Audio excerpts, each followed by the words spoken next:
오늘 우리에게 주시는 하나님의 말씀은 요한복음 14장 27에서부터 32절까지 말씀입니다. 평안을 너희에게 끼치노니 곧 나의 평안을 너희에게 주노라. 내가 너희에게 주는 것은 세상이 주는 것과 같지 아니하니라.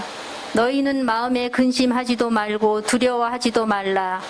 내가 갔다가 너희에게로 온다 하는 말을 너희가 들었나니 나를 사랑하였더라면 내가 아버지께로 감을 기뻐하였으리라. 아버지는 나보다 크심이라. 이제 일이 일어나기 전에 너희에게 말한 것은 일이 일어날 때 너희로 믿게 하려 함이라. 이후에는 내가 너희와 말을 많이 하지 아니하리니 이 세상에 임금이 오겠습니다. 그러나 그는 내게 관계할 것이 없으니 오직 내가 아버지를 사랑하는 것과 아버지께서 명하신 대로 행하는 것을 세상이 알게 하려 함이로라. 일어나라 여기를 떠나자 하시니라. 아멘. 자, 우리는 이 시대를 살아가면서 걱정, 근심으로부터 자유로울 수가 없습니다. 일단은 우리 각 개인이 지극히 제한적이고 한계를 가지고 있기 때문입니다. 아무리 우리가 어느 정도 수준에 이른다 할지라도 그것보다 더 어려운 차원의 문제는 항상 우리에게 다가오기 마련입니다. 또 이러한 상황은 우리 그리스도인들이라고 해서 전혀 예외가 아닙니다. 아무리 기도해도 우리에게는 항상 예기치 못했던 어려움들이 다가옵니다. 어쩔 때는 마음의 준비를 하고 있었음에도 불구하고 막상 그 일이 닥쳤을 때는 우리가 생각하지 못했던 수준의 그 어려움으로 말미암아 우리 또한 낙심하기도 하고 좌절하기도 합니다. 그렇기 때문에 우리는 세상에서 일어날 수 있는 여러 가지 어려움들을 대할 때 기본적인 전제를 분명히 해야만 합니다. 우리는 그것들로부터 결코 자유로울 수 없습니다. 단지 그리스도인이라는 이유만으로 우리에게는 어떠한 일도, 어떠한 어려움도, 어떠한 문제도 생기지 않는다는 것은 일단은 말이 되지 않습니다. 그래서 사람들은 끊임없이 그 어려움들을 극복하기 위한 여러 가지 방법들을 모색해 왔습니다. 인류 역사를 살펴보면 잘 알 수가 있죠. 전쟁이 없는 시대를 만들기 위해서, 자연재해로부터 자유로운 그런 세상을 살기 위해서, 기근을 완전히 끊어내기 위해서 여러 가지 시도를 해왔습니다. 어느 문제만 해결하고 나면 반드시 온 인류가 평안을 누릴 것이라고 생각해왔죠. 하지만 역사를 살펴보면 결코 우리 전 인류가 원했던, 누구나 보편적으로 공감할 만한 평안은 임하지 않았습니다. 물론 문명은 계속해서 발전을 했죠. 하지만 그렇다고 해서 우리 각 사람이 살아내는 그 실제 삶에서 느끼는 삶의 질이 같이 올라가지는 않았기 때문입니다. 그래서 우리는 계속해서 외부적인 요건이 충족되면, 그래서 우리가 그것을 어떻게든 충족시키기만 하면 우리가 생각하는 그 기대치에 이를 것이라고 생각해 왔죠. 제가 어릴 때를 생각해 보면, 제가 특히 초등학교 때 그런 생각을 참 많이 했습니다. 저는 어른만 되면 모든 것을 자유롭게 할 수 있는 줄 알았어요. 아무 걱정하지 않아도 되고 스트레스 받지 않아도 되고 하고 싶은 것을 다 해도 되는 줄 알았습니다. 그리고 제가 어린 시절에 어른이라고 생각했던 그 나이가 돼서 보니까 지금은 그 시절이 더 그립습니다. 그때만큼 편하던 때가 없었던 것 같아요. 우리 인생은 그렇습니다. 당장 내 지금의 상황만 벗어나면, 극복하면, 지금 나에게 부족하다고 여겨지는 것만 채워지면 우리는 훨씬 지금보다 윤택한, 또 평안한 삶을 살 수 있다라고 생각을 하죠. 정말 그렇지 않다는 것은 이미 어느 정도 인생을 살아본 사람들이라면 다 인정하는 부분입니다. 한번 비교를 해보죠. 지금보다 돈이 더 많으면 우리는 좀 행복할 것 같습니다. 근심이 사라질 것 같아요. 저도 지금의 몸 상태보다 내가 연약한 그 부분이 더 건강하게 회복되기만 한다면 우리는 그 연약함으로 말미암는 근심으로부터 자유로울 것이라고 생각을 하죠. 한번 비교를 해보겠습니다.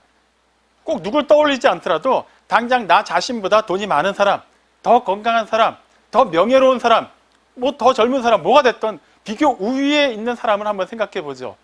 과연 그들은 어떤 걱정도 없이 살아가고 있나요? 그렇지 않습니다. 또 그 수준에서는, 그 상황에서는 또 그 사람들만이 겪는 여러 가지 고민거리들이 있기 마련이죠. 그렇기 때문에 우리는 어떠한 상황 가운데서 그 근심이 다가올 때 단지 그것을 해결하기 위해서 외부적인 어떠한 요소, 그런 요건들을 충족시키는 것으로 그것을 해결하려고 하는 생각이 일단은 접어야만 합니다. 그렇다고 해서 우리는 그냥 막연하게 그 어려운 상황들을 운명으로만 받아들여야만 할까요? 결코 그렇진 않죠. 분명히 우리는 그리스도인으로서 이 세상을 똑같이 살아가지만 세상 사람들과는 다른 그 무언가가 있기 때문입니다.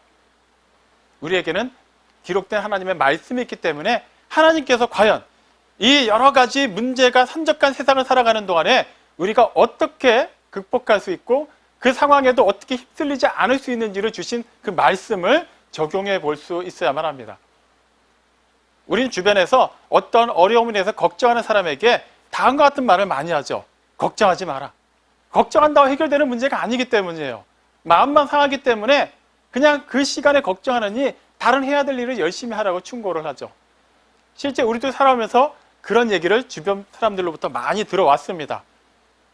그렇다면 한번 검증을 해보죠. 우리가 누군가한테 걱정하지 말라고 얘기했을 때 그 사람이 정말 그 순간부터 걱정했던 모든 것에서부터 자유로워지던가요? 격려를 받을 수는 있어요. 잠깐 분위기상 힘을 낼 수는 있습니다. 하지만 그 사람이 걱정하던 것에서는 완전히 자유롭지는 못해요. 우리도 마찬가지죠. 여러 가지 힘든 일로 어려워하고 있을 때, 근심하고 있을 때 누군가가 아유 뭐 원래 다 인생은 그런 거라고 얘기해요. 걱정하지 말라고 얘기해요. 지나고 나면 아무것도 아니라고 얘기합니다. 틀린 말은 아니에요. 하지만 그 말을 들었다고 해서 우리에게서 걱정거리가 다 사라졌나요? 그런 적은 없습니다. 왜 그럴까요? 걱정하는 것 자체가 이유가 있기 때문이에요. 걱정거리가 있기 때문에 걱정하는 거예요. 이것이 해결되지 않으면 아무리 주변에서 걱정하지 말라고 얘기해줘도 이게 문제가 해결되지가 않습니다. 그래서 우리는 자꾸 이 문제 자체를 해결하려고 노력을 해요. 해결되는 문제들도 있죠. 하지만 살아보면서 경험해보니까 어떻습니까? 우리가 마음만 먹으면 다 해결되던가요? 그렇지 않아요. 우리가 마음을 먹고 힘을 쓰고 어떤 방법을 동원해도 해결되지 않는 문제가 있는가 하면 정말 이때 해결돼야 되는데 불구하고 그때보다 훨씬 지나서 해결되는 문제들도 많이 있습니다. 그러면 어떻게 해야만 할까요?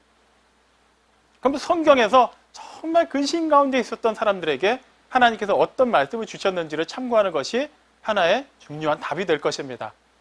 자, 복음서를 통틀어 보면 제자들이 가장 근심했을 때가 언제일까요? 우리가 지금 계속해서 살펴보고 있는 지금 이 상황입니다. 6월절 전날 저녁 식사 자리에서 주님께서 제자들에게 폭탄 선언을 하시죠. 사실 그것은 폭탄 선언이 아닙니다. 진작부터 주님이 하셨던 말씀이에요. 여러 차례 하셨지만 제자들은 그것을 귀로 듣고 흘러보냈을 뿐이죠. 그리고 이제 하루만 지나면은 6월절날 예루살렘에 모여있는 수많은 유대인들 가운데서 예수님이 드디어 유대인의 왕으로 등극하실 것을 기대하던 그들에게 주님께서 주신 말씀, 본래 주셨던 말씀인데도 불구하고 그들은 충격적으로 받아들일 수밖에 없었습니다. 주님이 제자들을 떠나신다고 말씀하시죠. 그 전까지 그들은 굉장히 기대치가 올라있는 상태에서 주님이 떠나신다는 말 때문에 완전히 나락으로 떨어져 있는 상태였습니다. 이 세상 모든 근심이 다 그들 가운데 가득 쌓여져 있는 그때 주님께서는 요한복음 14장 1절을 통해 말씀하시죠. 너희는 마음에 근심하지 말라. 아버지를 믿으니 또 나를 믿으라. 자, 당시 제자들의 상황에서 주님이 주신 이 말씀을 문자적으로 그대로 적용해 보겠습니다. 제자들이 과연 평안할 수 있었을까요? 그럴 수 없었습니다. 일단 이거는 우리가 계속해서 살펴보겠습니다만 그때는 아직 제자들에게 성령님이 충만하게 임하셨을 때가 아니에요. 그러니까 제자들은 주님이 주시는 말씀을 철저하게 문자적으로 그리고 자신들의 상황에 비추어서 받아들이고 있을 때입니다. 지금 그들의 상황에서 주님의 말씀이 전혀 위로가 되지 않아요.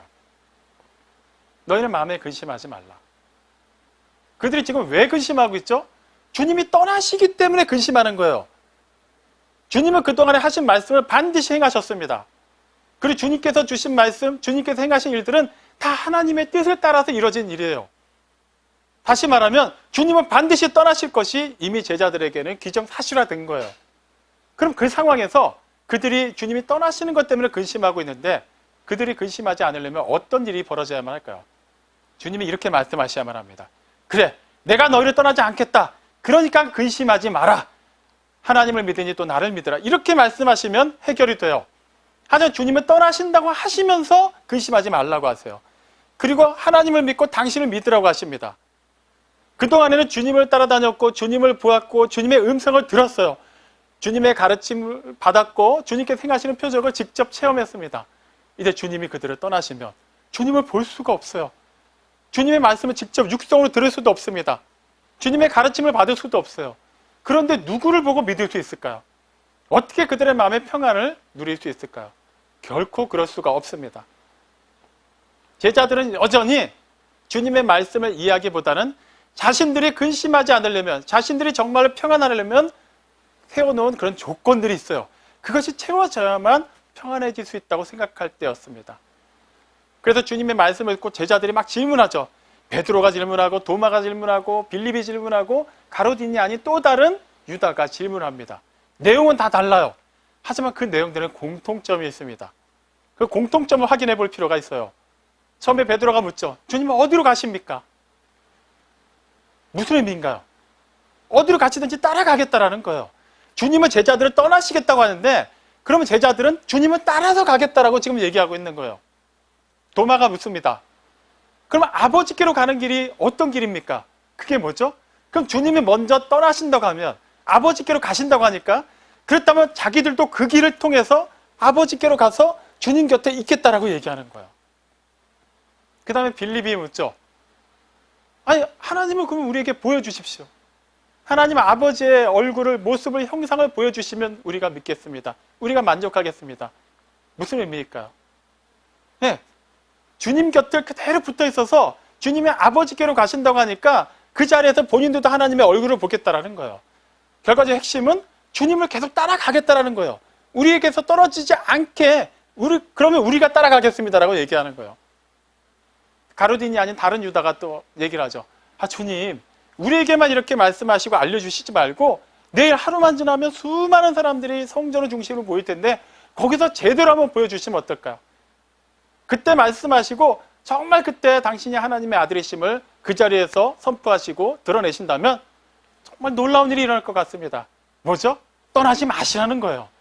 결과적으로는 주님은 하나님이 하셔야 되는 일, 하나님께서 주신 일을 하시겠다라고 하는데 제자들은 그거는 중요하지 않아요. 그들이 지금 주님이 떠나면은 막 근심 가운데 쌓이기 때문에 그 문제를 해결하기 위해서는 주님이 계시던지 아니면 그들이 주님 곁에 계속 붙어서 함께 떠나던지 해야 되는 거예요. 제자들이 그런 질문할 때마다 주님은 제자들이 듣고 싶어하는 말씀에 대해서는 전혀 대답하지 않으십니다. 다만 그들이 들어야 하는 말씀을 주시죠. 그래서 오늘 이건 보면 요한복음 14장 27절에서 주님이 다음과 같이 말씀하시죠. 평안을 너희에게 끼치노니 곧 나의 평안을 너희에게 주노라. 내가 너희에게 주는 것은 세상이 주는 것과 같지 않다. 그러니 너희는 두려워하지 마라. 근심하지 마라라고 말씀하세요.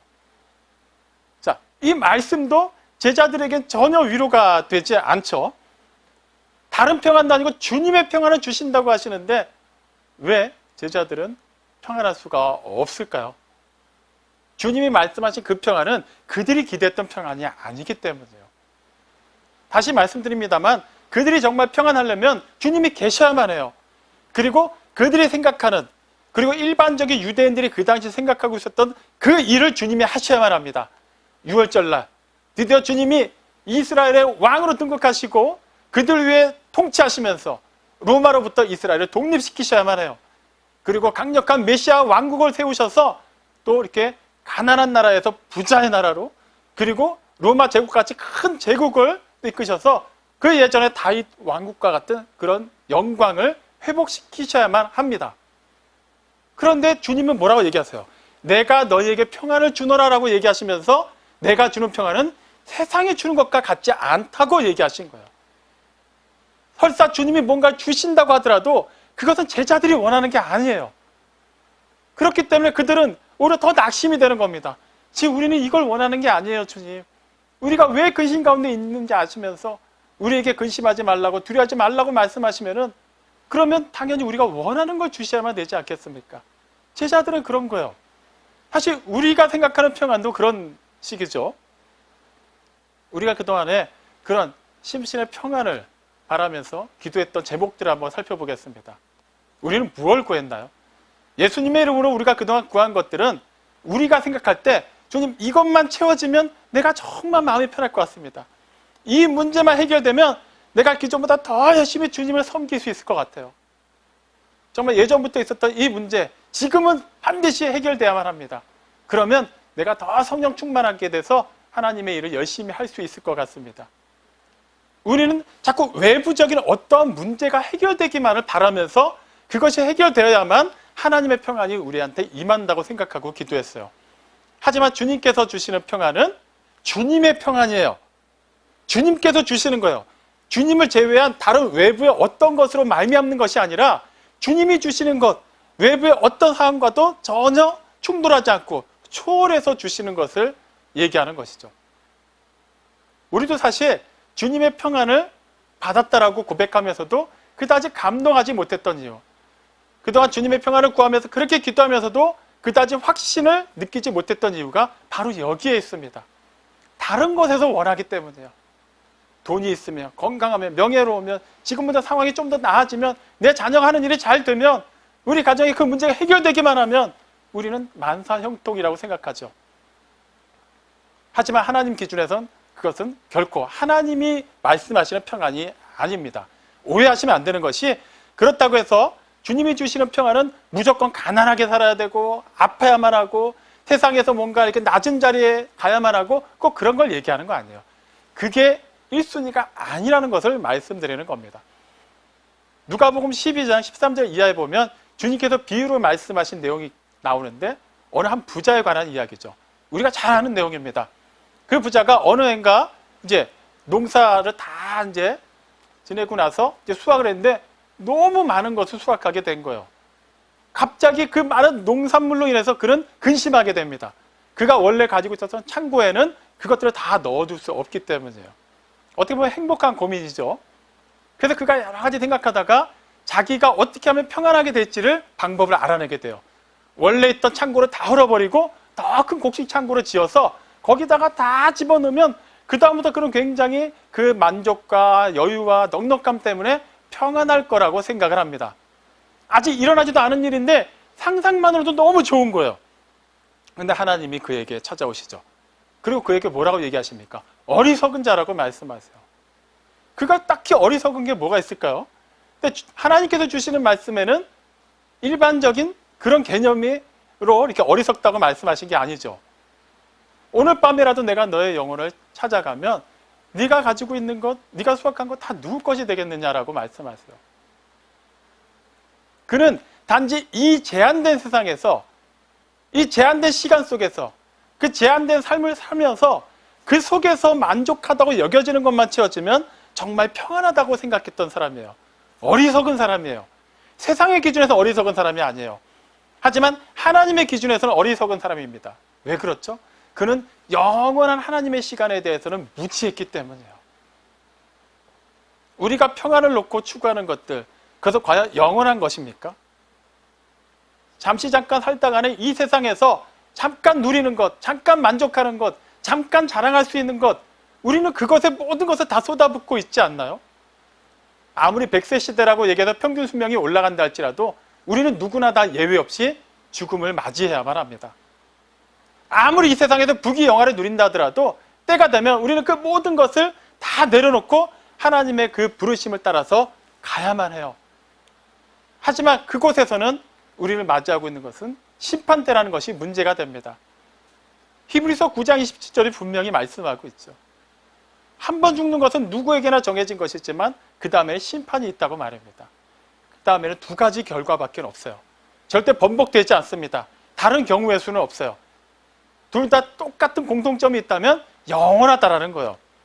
차이가 있다면 한쪽은 영원한 생명이고 한쪽은 영원한 멸망입니다. 이 땅에 살아있는 동안에 평안을 추구한다고 했던 일들이 결과적으로 그 영원한 하나님의 생명의 시간을 위한 준비가 되어있지 않다면 그는 잠깐, 어떻게 보면 영혼에 비교하면 잠깐이라고도 말할 수 없는 이 제한된 시간 속에서의 삶에서 그냥 만족하다가 그대로 영원한 멸망 속으로 빠지게 되는 거예요. 그렇기 때문에 그에게는 이 세상에서의 평안이 실제로는 궁극적인 평안이 될 수가 없습니다. 그 부자가 아무리 많은 수확물을 가지고 아무리 많은 재산을 가지고 만족감을 느끼고 평안함을 느낀다고 하더라도 그의 영혼은, 이미 죽어가고 있는 그의 영혼은 결코 평안할 수가 없어요. 그것을 깨우치지 못했기 때문에 하나님께서 그를 어리석은 자라고 부르셨죠. 주님께서 주시는 평안은 그러한 류의 평안이 아닙니다. 물론 우리는 이렇게 말할 수 있어요. 이 세상에서도 좀 평화롭게, 좀 이렇게 안락하게 살고 또 영원한 하나님의 나라에 살면 그게 더 좋은 거 아닌가요? 맞아요. 맞아요. 하지만 핵심은 영원한 하나님의 생명이라는 거예요. 하나님의 나라가 핵심이라는 거예요. 이 땅에서의, 다시 말씀드립니다만, 그 영원에는 결코 비교할 수도 없는 이 땅에서의 삶이 어떻게 되느냐는 사실 이거에 비교하면 아무것도 아니라는 거예요. 우리는 그 너머의 것을 볼 수 있어야만 합니다. 하나님의 시간을 산다는 것은 막연하게 언젠가 죽으면 천국 간다는 것을 얘기하는 게 아니에요. 장차 임할 그 시간이지만 이미 그 시간이 임했음을 또한 알고 그 시간에 속해서 모든 상황을 바라보는 사람이 바로 하나님의 시간을 사는 사람이죠. 지금의 그 청소년 세대가 아니라면 2002년도 한일 월드컵에 대해서는 누구라도 다 생생하게 기억할 겁니다. 그때 많은 경기가 있었지만 유난히 우리 대한민국 국민들에게 인상적이었던 경기를 꼽으라면 16강 이탈리아와의 경기였어요. 그때는 우리나라가 월드컵에 참전한 이래 처음으로 16강 본선에 진출한 경기였습니다. 근데 하필이면 상대가 이탈리아였어요. 이탈리아는 그 전까지만 해도 그 전에 치러진 월드컵 통틀어서 3번이나 우승한 강대국입니다. 그리고 이거는 좀 다른 얘기입니다만 그 다음 2006년 월드컵 때는 이탈리아가 우승을 했어요. 자, 이것만 봐도 보통 수준이 아니죠. 아무리 홈팀에 이점이 있다 하더라도 객관적인 전력상 대한민국이 이탈리아를 이기는 것은 사실 힘든 상황이었습니다. 그때 어떻게 경기가 진행됐는지 기억하시나요? 후반 막판까지 우리는 0대1로 지고 있었어요. 그대로 끝나는 분위기였고 역전의 기미가 보이지 않았습니다.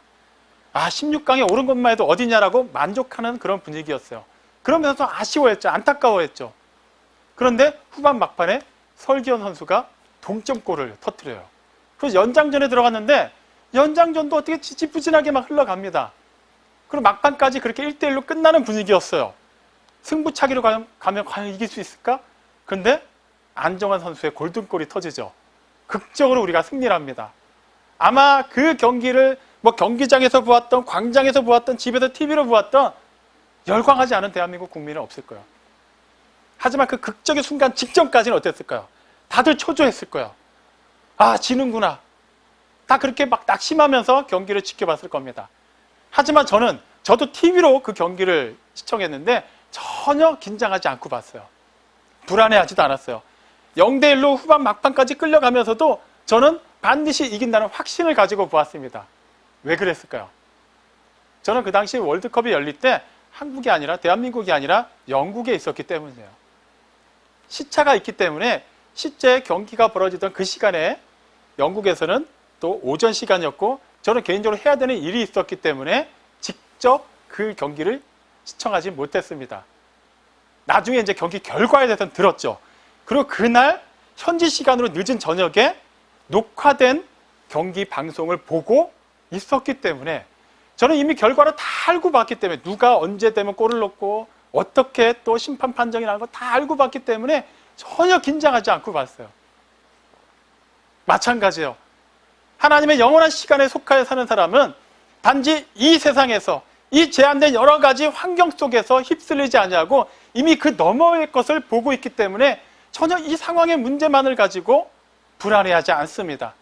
힘들 수는 있어요. 불편할 수는 있어요. 또 나보다 나은 사람들과 비교하면은 당연히 부러울 수도 있어요. 그리고 좀 나도 이렇게 됐으면 좋겠다라고 그런 소망을 가질 수는 있습니다. 하지만 우리는 이것이 끝이 아니라는 걸 알기 때문에 당장 우리 앞에 놓여있는 이 문제가 전부가 아니라는 것을 알기 때문에 그 너머의 것을 보면서 전혀 이 상황에 휩쓸리지 않고 오히려 감사할 수 있게 되는 것이죠. 누가복음 8장 22절로 25절 내용을 보면 주님이 제자들과 함께 배를 타고 호수를 건너가는 내용이 기록되어 있습니다. 사역 중에 많이 피곤하셨는지 주님은 주무시고 계셨어요. 근데 갑자기 호수에 광풍이 불었습니다. 배에 물이 차기 시작했어요. 그 말아마 배가 뒤집히기 일보 직전이란 얘기예요. 제자들 가운데 상당수는 어부 출신이기 때문에 그들은 물 위에서 일어나는 온갖 어려운 일들을 다 겪어낸 사람들입니다. 그런데도 불구하고 그들이 다 한 것 같이 얘기해요. 우리가 죽게 되었다라고 얘기해요. 그들조차도 기존에 경험해보지 못했던 극심한 고난이 찾아온 거예요. 근데 주님은 주무시고 계시는 거예요. 어떻게 이렇게 같은 상황에서 다른 결과가 일어날 수 있을까요? 제자들은 그 상황만을 봤기 때문이에요. 똑같은 상황에 계셨지만 주님은 그것 때문에 막 소란스러워하지 않으셨습니다. 왜 그랬을까요? 그분이 곧 성자 하나님으로서 성부 하나님의 뜻을 알기 때문이에요. 성부 하나님의 뜻을 따라 이 세상에 오셨고 하나님의 뜻이 이루어지기까지 그분에게는 어떤 해도 임하지 않는다는 것을 알고 계셨어요. 좀 더 자세히 표현하면 하나님 아버지에 대한 전적인 신뢰가 있었기 때문에 당장 이 문제가 주님이 주무시는데 약간 방해가 될 수 있을지 몰라도 그렇게 죽게 되었다라고 호들갑을 떨 만한 일이 아니라는 것을 아셨던 것이죠. 그렇기 때문에 전혀 상황에 주님은 휩쓸리지 않으셨습니다. 제자들은 그럴 수밖에 없었죠. 그들 눈에는 오직 그 광풍과 풍랑만이 보였기 때문이에요. 그들은 그 너머를 보지 못했습니다. 또 성경에 보면은 여러 군데에 걸쳐서 또 이렇게 잠을 잔 내용들이 기록되어 있는데 또 공통점들이 나와요. 살펴보죠. 시편 3편은 다윗이 지은 시편입니다. 근데 그 시편을 쓸 때 배경이 어떤 상황이었냐 하면 그의 친아들 압살롬이 반역을 일으켜서 아버지를 죽이겠다고 추격할 때 아들로부터 도망치면서 쓴 내용이 시편 3편이에요. 그래서 1절부터 얘기합니다. 사방에 내 대적이 너무나도 많습니다. 대적들이 나를 치려고 합니다. 지금 굉장히 어렵고 위험한 상황 가운데 있다는 얘기죠. 근데 다윗이 5절에서 뭐라고 고백하냐 하면 내가 누워서 자고 깬다고 얘기해요. 그 상황에서 누가 그렇게 마음 편하게 잠을 잘 수 있을까요? 아니 이제 나라에 이제 통일하고 왕이 되었는데 지금 쿠데타가 일어나서 쫓겨가고 있어요. 근데 그 쿠데타 일으킨 대적이 자기 아들이에요. 얼마나 괴로웠을까요? 얼마나 창피했을까요? 이걸 어떻게 아들을 죽일 수도 없고 아들 손에 의해서 죽을 수도 없고 어떻게 하지도 못하는 그 상황에서 밤에 잠이 왔을까요? 잠을 잘 수가 없어요. 그런데 그는 오히려 그 피난 와중에도 누워서 잠을 자고 또 깨었다고 얘기해요.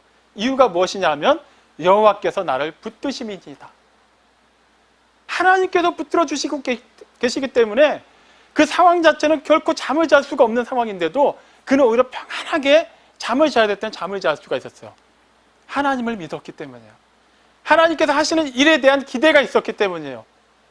당장 이 상황, 이 시간은 괴로웠지만 그 이후에 어떠한 일이 일어날지에 대해서 정확히 알지는 못하지만 하나님께서 가장 좋은 일을 이루실 것이라는 믿음이 있었기 때문에 그는 평안히 잠을 잘 수 있었습니다.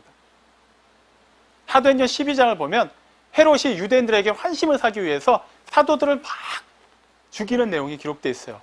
요한의 형제 야고보를 칼로 죽였습니다. 그 다음에 베드로를 잡아요. 베드로도 죽이려고 하는데 일단은 그 명절이 다가왔기 때문에 우선은 옥에 가둬둡니다. 4인 4조로 해서 또 많은 군인들이 지키게 해요. 또 그 감옥 앞에는 파수꾼들이 지키게 하고 베드로 양옆에는 군인 둘을 또 같이 있게 합니다. 베드로는 2개의 쇠사슬에 묶여서 감옥에 갇혀 있었어요. 어떤 상황일까요? 그냥 감옥에 그냥 사슬에 묶인 채로 갇혀 있는 건가요? 아니에요. 그 정도까지 갔다는 것은 이미 그 이전에 굉장히 많은 고문을 당하고 매를 맞았다라는 얘기예요. 몸이 아프고 마음이 괴로웠을 겁니다. 그리고 이제 감옥에서 또 풀려나게 되면 자유가 되는 것이 아니라 그도 어떻게 죽을지 몰라요. 그 옆에 있는 군인들은 또 어떤 사람들일까요? 이 베드로 때문에 베드로 지키기 위해서 자기들도 그 불편한 감옥에 베드로 옆에 같이 있어야 돼요. 얼마나 짜증이 났을까요? 계속해서 그냥 내키는 대로 베드로를 때리고 침을 뱉고 막 모욕을 했을 겁니다. 그런데 그 사도행전 12장 내용을 보면 베드로도 잠이 들어 있어요. 맞다가 기절해서 잠든 게 아니에요. 그냥 세상 모르게 잠을 자고 있어요. 천사가 와서 깨울 때까지 말이죠. 어떻게 그게 가능했을까요? 당장 며칠 내로 그는 죽을지도 몰라요. 그리고 그가 죽으면 이미 야고보가 죽은 것 외에도 사도들이 계속해서 순교당하고 있을 때이기 때문에 예루살렘 교회가 어떻게 될지 몰라요. 교회를 생각하면, 당장 자기 자신의 그런 생명을 생각하면 극심한 두려움과 불안과 안타까움 때문에 잠을 이룰 수 없어야 되는데 그런 잠을 잘 수 있었어요. 하나님의 평안이 그에게 있었기 때문이에요. 베드로가 그런 수준에 이르기까지 어떤 일이 있었죠? 주님이 잡히실 때 비겁하게 그 자리를 피해서 도망쳐야만 했던 베드로가 어떻게 이제는 담대하게 목숨을 내어놓고 복음을 전할 수 있었을까요? 오순절날 마가다락방에서 성령님이 임하셨기 때문이에요. 성령님이 각 사람에게 임하자 그들은 단지 권능만을 받고 끝난 것이 아니에요. 단지 권능을 받아서 뭔가 강대해지고 담대해지고 사람들 앞에서 막 자연스럽게 자신의 모습을 드러내는 것으로 끝난 것이 아니라 그 이후에 어떤 일이 일어났더라도 그 상황 자체에 휩쓸리지 않게 되었어요. 주님이 그러셨던 것처럼 주님이 떠나신다고 말씀하실 때 주님은 지극히 평화로운 상태에서 말씀하셨어요. 물론 제자들을 보면서는 안타까워하셨죠. 안쓰러워하셨죠. 하지만 제자들은 똑같은 상황에서도 불안했어요. 근심했어요. 주님이 지금 떠나가시면 우리는 안 됩니다. 우리는 오합지졸이고 어떻게 할 수가 없어요. 그때 주님이 뭐라고 말씀하셨어요? 나의 평안을 너에게 주노라. 그 평안이 실제 그들에게 임한 거예요. 어떻게 해요? 성령님이 임하시면서 임했어요. 주님께서 요한복음 14장 27절 말씀, 나의 평안을 너에게 주노라라고 말씀하시기 직전에 26절에서 뭐라고 말씀하시죠? 하나님께서 내 이름으로 보내신 성령이 너희에게 오면 어떻게 하신다고요? 너희에게 모든 것을 가르치고 내가 너희에게 말한 모든 것을 생각나게 할 것이다. 성령님이 오시는 것과 주님의 평안은 다른 얘기가 아니에요. 뗄래야 뗄 수가 없는 관계입니다. 성령님이 오셔야만 해요.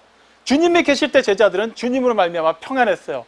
주님이 이제 몸으로는 떠나시지만 영으로 그들 가운데 거하시기 때문에 그들은 영원히 몸이 잠깐 떨어지면은 잃어버릴 수밖에 없는 평안이 아니라 이미 그 안에 거하시기 때문에 영원히 그들은 평안할 수밖에 없도록 주님이 그런 모든 것을 예비하신 거예요. 여기서 이 평안으로 번역된 헬라어는 에이레네라는 단어는 또 신약 성경에 여러 군데서 쓰이고 있습니다. 갈라디아서 5장 22절로 23절에 보면 성령의 9가지 열매가 기록되어 있죠.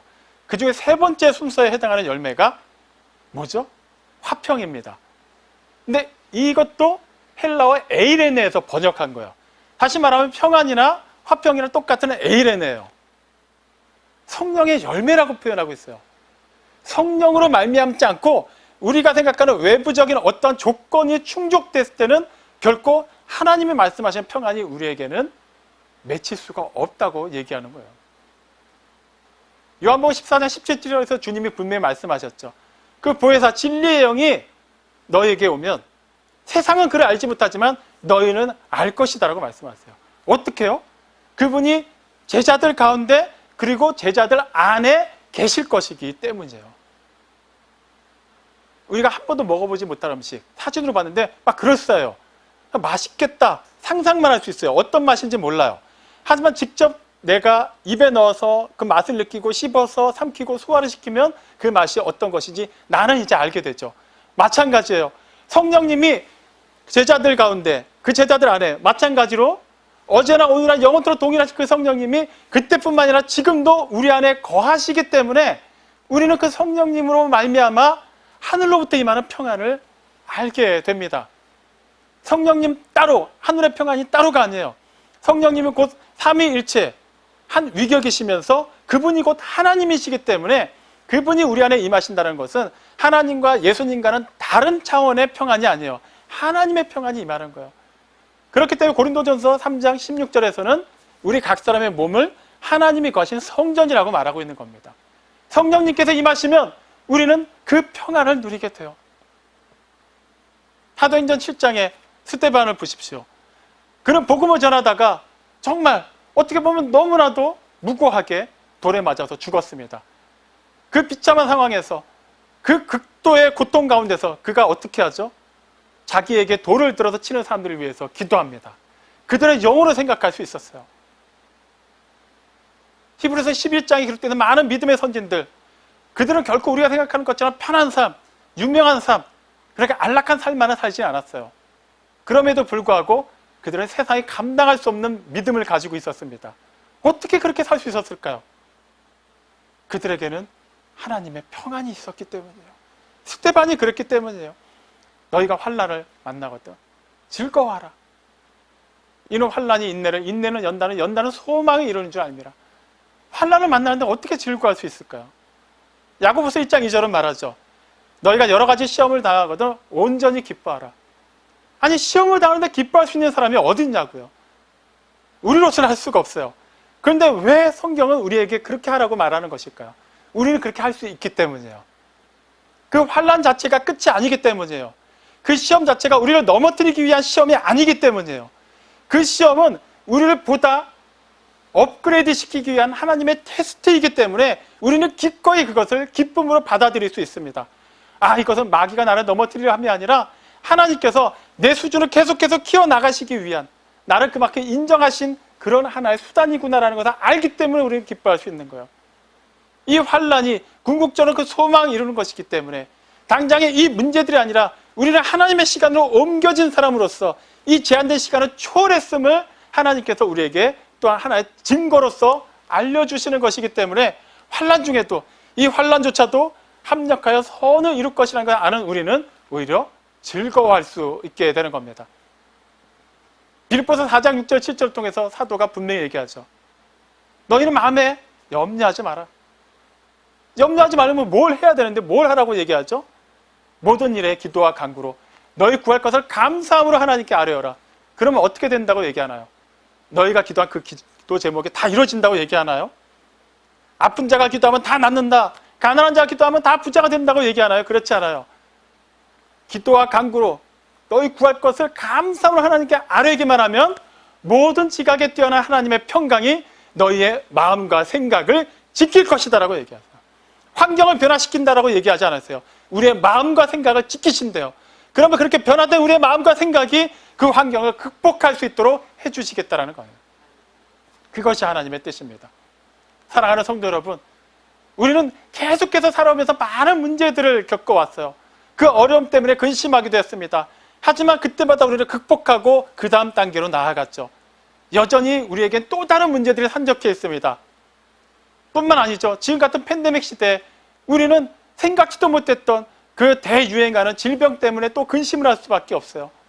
백신이 개발됐다고 하지만 또 다른 변종이 나올지, 어떤 바이러스가 또 창궐할지, 그게 멈추더라도 전쟁이 일어날지, 자연재해가 일어날지 아무도 알 수 없어요.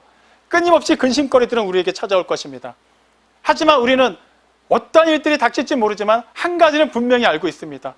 어떤 어려움이 우리에게 다가올지라도, 그것들이 어떻게 우리를 짓누를지라도 우리가 하나님 편에 있고 하나님께서 우리와 함께 하신다면 우리로서는 감히 생각지도 못했던 하나님의 평안, 세상에 줄 수도 없고 세상에서 취할 수 없는 하늘로부터 임하는 그 평안이 우리의 마음과 생각을 지킬 것입니다. 그 생각이, 그 마음이 하나님의 일을 할 수 있도록 우리의 몸을 이끌어 갈 것입니다.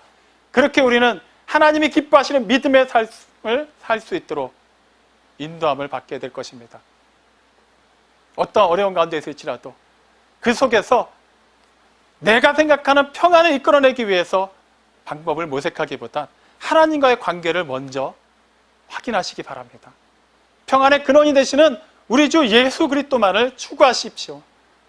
그리고 그 모든 하늘로부터 임하는 평안을 우리에게 임하시는 성령님과 인격적으로 교통하십시오. 그렇게 세상이 아닌 하늘로부터 임하는 평안을 누리고 그것을 아름답게 신실하게 능력 있게 증거하는 포에마 우리 교회 모든 성도들이 다 되시기를 주님의 이름으로 축원합니다. 아멘.